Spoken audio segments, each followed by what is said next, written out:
जो हमारे 53,413 करोड़ रुपए का बजट पेश किया गया। इसमें हिमाचल प्रदेश को 31 मार्च 2026 तक ग्रीन एनर्जी स्टेट बनाने का जो एक सफ़र शुरू किया है, वो बहुत ही निर्णायक तरीके से और धमाकेदार तरीके से उसको शुरू किया गया है, जिसमें खास करके प्रदेश में सोलर एनर्जी प्रोजेक्ट्स को 500 मेगावाट, जिसमें एक ओर हम पर्यावरण को संरक्षण देंगे और दूसरी ओर इसमें स्वरोजगार के साधन प्रदेश के अंदर पैदा होंगे। और model state for electric vehicles, आप देख रहे हैं जब से माननीय मुख्यमंत्री महोदय ने कार्यभार संभाला, जहां तक वो और बातों के बारे में विस्तार पूर्वक बात कर रहे थे, उन्होंने हमेशा एम्फेसिस जो है वो प्रदेश में ग्रीन स्टेट के मुतलक ग्रीन कॉरिडोर्स प्रदेश के अंदर बनाने की बात करी थी। और उसमें फर्स्ट फेज में 6 national and state highways will be developed as green corridors for electric vehicles.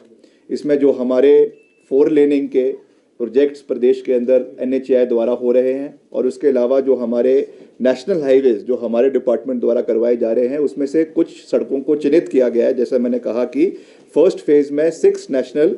And state highways को इसमें चिन्हित किया गया है, जिनको इलेक्ट्रिक कॉरिडोर्स के रूप में वहाँ पर स्पेसिफाइड पीरियड के बाद जो है चार्जिंग स्टेशंस लगाए जाएंगे। और इस कॉरिडोर में जो है वो आपके जो बसेस या ट्रक्स की फ्लीट चलेगी, उन पे जो वैसे तो सब्सिडी जो देने की बात की गई है, 50% subsidy on truck and bus operators जो है वो 50% दी गई है with maximum capping limit of 50 lakh rupees. और ये जैसा मैंने कहा कि इसमें से 2 हमारे इसमें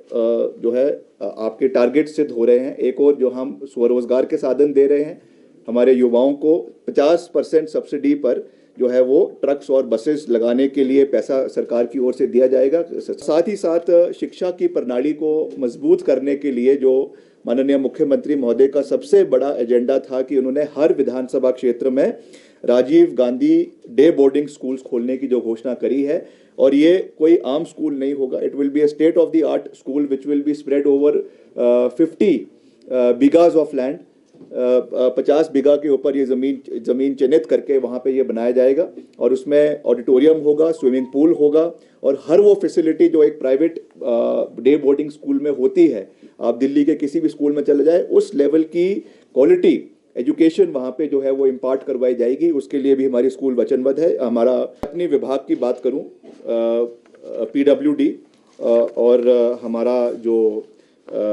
youth services and sports department है, तो मुख्य रूप से मैं धन्यवाद करना चाहूँगा मुख्यमंत्री जी का कि उन्होंने 1350 करोड़ रुपए का जो है वार्षिक बजट में से 1350 करोड़ रुपए जो है वो हमारे डिपार्टमेंट को 2023-24 के लिए दिए हैं, जिसमें जो है स्टेट प्लान में 1350 करोड़ आपके road and bridges under state plan and, और 335 करोड़ जो है सेंट्रल स्कीम्स का जो हमारा PMJSY है, प्रधानमंत्री ग्राम सड़क योजना, और CRF के माध्यम से है। और अगले साल की जो हमारी प्राथमिकताएं हैं उसमें मुख्य रूप से कंस्ट्रक्शन ऑफ 1060 किलोमीटर्स नई सड़कें प्रदेश में हमारे डिपार्टमेंट द्वारा अगले 1 साल के अंदर बनाई जाएगी। और मेटलिंग टारिंग रख रखाव के लिए 1505 किलोमीटर सड़कों का प्रदेश के अंदर कार्य अगले 1 साल के अंदर करवाया जाएगा, जिसमें क्रॉस ड्रेनेज और ड्रेनेज को मिलाकर 990 किलोमीटर रोड्स, और कंस्ट्रक्शन ऑफ न्यू 70 ब्रिजेस, और कनेक्टिविटी ऑफ 70 नई गाँव को जो है इस ग्रामीण क्षेत्रों को इससे जोड़ा जाएगा। और जब से मैंने विभाग को संभाला है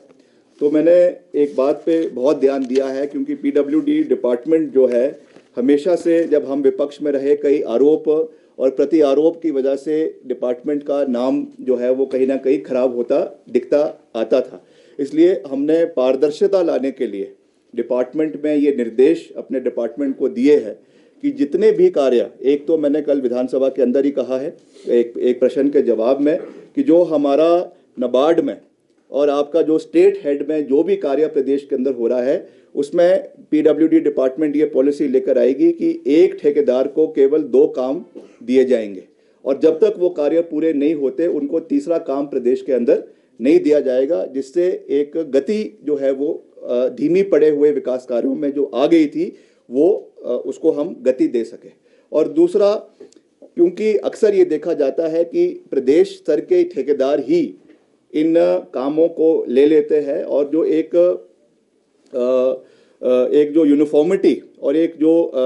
नए टेक्नोलॉजीज की यूटिलाइजेशन जो ज़मीन स्तर पे होनी चाहिए वो हमको नहीं दिख रही थी। इसके लिए भी हमने ये निर्देश दिए है कि प्रधानमंत्री ग्राम सड़क योजना में जो अब नए मेटलिंग का कार्य शुरू होगा, जिसके बारे में अभी मैंने आपको बात कही, अपग्रेडेशन का शुरू होगा, उसमें हम सर्कल वाइज जितने हमारे सर्कल्स हैं पीडब्ल्यूडी के, उसमें क्लस्टर्स बनाए जाएंगे और उसमें जो भी कार्य इनमें होगा वो ग्लोबल टेंडरिंग के हिसाब से होगा, जिसमें अंतर्राष्ट्रीय स्तर पे या राष्ट्रीय स्तर पे जिस तरीके से आपके